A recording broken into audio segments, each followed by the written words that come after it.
नमस्कार, आप देख रहे हैं फ्रेंड्स टाइम न्यूज। मैं पुनीता मिश्रा। आइए नजर डालते हैं आज की ताजा खबरों पर। रेलवे लाइन के किनारे झोपड़ी में रहने वाले को जांच के बाद भी नहीं मिल पा रहा प्रधानमंत्री व मुख्यमंत्री आवास योजना का लाभ।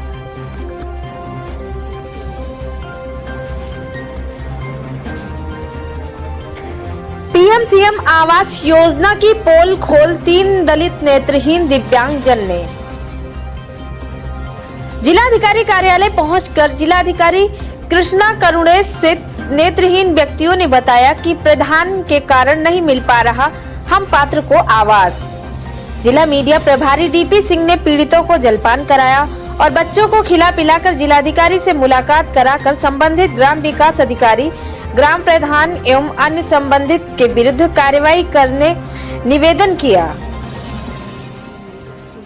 तथा सुझाव दिया। इसी प्रकार जनपद के सभी ग्राम प्रधानों द्वारा जो उनके विरोधी हैं उनको आवास मुहैया नहीं होने दे रहे हैं।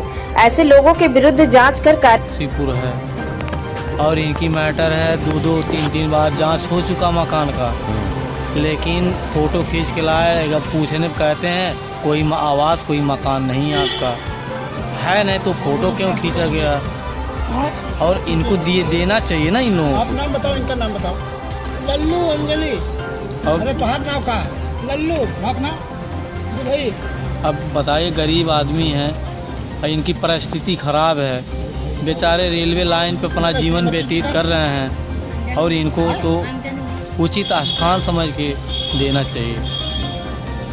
ये तीनों लोग आँख नहीं हैं लोग? हाँ, दोनों लोग।